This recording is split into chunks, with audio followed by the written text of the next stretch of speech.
అందరికీ నమస్కారం. నేను మీ గోపాల్ అయ్యంగార్. 31వ తారీఖు మార్చి నుంచి 6వ తారీఖు ఏప్రిల్ వరకు మేషరాశి నుంచి మీనరాశి వరకు వార ఫలాలు ఎలా ఉందో తప్పకుండా తెలుసుకుందాం. చాలామంది పుట్టినరోజు మన ఇంగ్లీష్ క్యాలెండర్ ప్రకారంగా మనం నెలలను పట్టి చూస్తాం, కానీ అది చాలా తప్పు. ప్రతి ఒక్కళ్ళు కూడా తాము పుట్టిన మాసం ఏమిటో తెలుగు మాసాన్ని గుర్తించాలి. చైత్రం, వైశాఖం, జ్యేష్టం, ఆషాఢం అనే మాసాలు ఉంటాయి మన తెలుగు మాసాలు. ఆ మాసాల్లో ఏ నక్షత్రంలో పుట్టామో అదే మన పుట్టినరోజు అన్నమాట.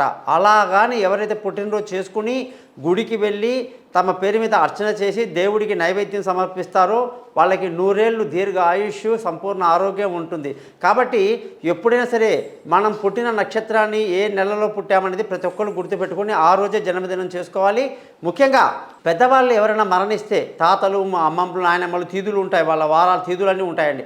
ఆ తిథులు కూడా ఏ మాసంలో చనిపోయారో ఆ రోజు శుక్లపక్షమా బహుళపక్షమా ఏ పక్షంలో పోయారో ఆ తిథిని బట్టి వాళ్ళకు మనము పిండ ప్రదానం చేయాలన్నమాట. అందుకే నేను ప్రత్యేకంగా మీ అందరికీ కూడా ఈ యొక్క తిథులు వారాలన్నీ చెప్తా.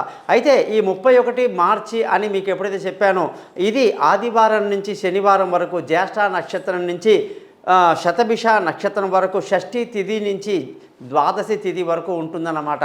మరి ఇన్ని విషయాలు మనం తెలుసుకోవాలి కదండి. కాస్త ఓపిక ఉండడం చాలా మంచిది. ముఖ్యంగా ఈ వారం గ్రహాల కానీ స్థితి చూస్తే శుక్రుడు మారాడండి. శుక్రుడు కుంభరాశిలో ఉండే ప్రయాణం చేసే శుక్రుడు ఇప్పుడు మీనరాశిలోకి రావటం, మీనరాశి శుక్రుడికి ఉచ్చస్థితి అండి, అంటే చాలా గొప్ప ప్లేస్ అన్నమాట.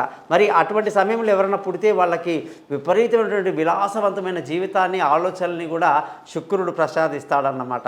మరి శుక్రుడు మీనరాశిలో వచ్చేసాడు. ఆయనతో పాటు సూర్యుడు, రాహు కూడా మీనరాశిలో ఉన్నారు. గురువు, బుధుడు ఇద్దరు కూడా మేషరాశిలో సంచరిస్తూ కన్యారాశిలో కేతువు, అలాగే కుంభరాశిలో కుజుడు, శని సంచరిస్తున్నారు. చంద్రుడు ఈ యొక్క వృశ్చికం, ధనుసు, మకరం, కుంభరాశికి ప్రయాణిస్తూ వస్తున్నాడు అన్నమాట. ఈ విధంగా ఉన్నటువంటి గ్రహస్థితిని బట్టి మనం 12 రాశులకు ఎలా ఉందో తెలుసుకుందాం. ముఖ్యంగా మీరందరూ కూడా మీ యొక్క బాధ్యతగా ఈ ఛానల్ని సబ్స్క్రైబ్ చేయటం, మీ బంధువులకు, స్నేహితులకు తెలియచేయటం మీ కనీస ధర్మంగా పాటించండి.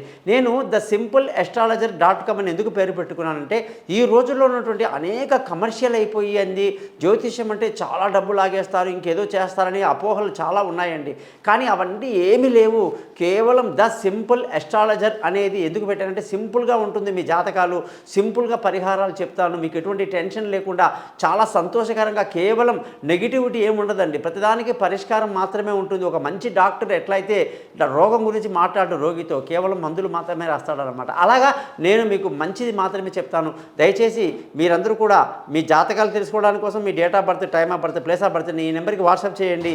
మీ జాతకాలు రెడీ చేసి మీతో ఫోన్లో మాట్లాడతాను, పరిహారాలని చెప్తాను. ముఖ్యంగా మీరు ఎవరైతే డేట్ ఆఫ్ బర్త్ లేదంటున్నారో వాళ్ళ ముఖం కనిపించే ఒక ఫోటో రైట్ హ్యాండ్ మగవాళ్ళు, లెఫ్ట్ హ్యాండ్ ఆడవాళ్ళు ఉండేటట్టుగా పంపించండి. మీ జాతకాలు నేను మీకు చదివి చక్కగా వినిపిస్తాను. చిన్నగా గురుదక్షిణ ఉంటుందండి, అది పే చేస్తే సరిపోతుంది.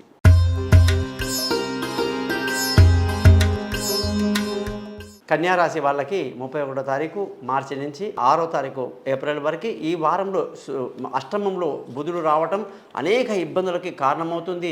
అనేక ఈ లేనిపోని గొడవలు ఇరుక్కోవటం, లేనిపోని విషయాల్లో తలదూర్చడం వల్ల ప్రాబ్లమ్స్ చాలా ఎక్కువ ఉంటాయి అన్నమాట. కాబట్టి అదే కాదు, శుక్రుడు యొక్క మార్పు చూశారు. 6వ ఇంట్లో ఉన్న శుక్రుడు ధన ఆదాయాన్ని ఇవ్వకుండా, కుటుంబంలో మనశ్శాంతి లేకుండా చాలా ఇబ్బంది పెట్టాడు. తండ్రి సహకారం లేకుండా, అదృష్టం లేకుండా చేసిన శుక్రుడు ఒక్కసారిగా ఇప్పుడు మీకు చాలా ఫేవర్ అయిపోయాడండి. ఎంత ఫేవర్ అంటే విపరీత ధనయోగం, కుటుంబంలో సంతోషం, పిల్లల చదువులో డెవలప్మెంటు, అదృష్టం బాగుండి తండ్రి నుంచి ఫుల్ సహకారం రావటం అన్నీ కూడా ఈ కన్యారాశి వాళ్ళకి ఇప్పుడు చాలా చాలా బాగుందన్నమాట. మరి ఈ వారంలో బంధువుల, స్నేహితుల సహాయ సహకారాలు చాలా బాగుంటాయి. మానసిక ధైర్యాన్ని బాగా కలిగి ఉంటారన్నమాట మీరందరూ కూడాను.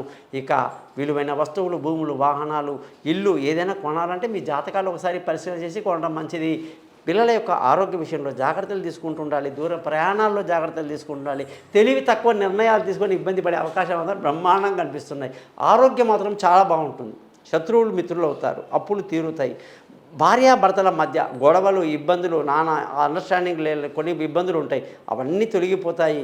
కానీ పెళ్ళి కాని వారికి ఇంకా కొంత టైం పడుతుందన్నమాట. ఒక నెల రోజులు ఇంకా టైం ఉందనుకోండి. ముఖ్యంగా పార్ట్నర్షిప్లో దెబ్బలు తింటాం అన్నమాట. అదృష్టం చెప్పాను మీకు ఆల్రెడీ, చాలా బాగా డెవలప్ అయిందని చెప్పి, తండ్రి సహకారం బాగుందని కూడా మీకు చెప్పాను.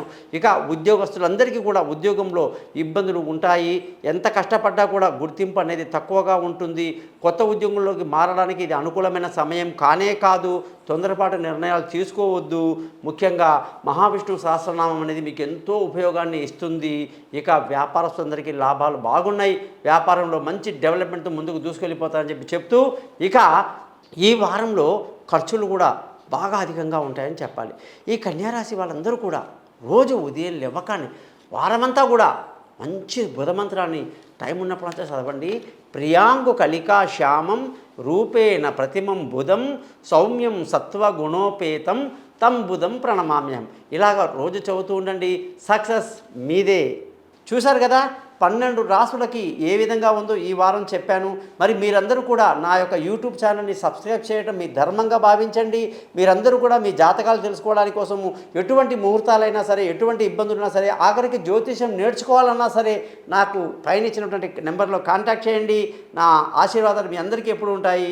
సర్వే జనా సుఖినో భవంతు.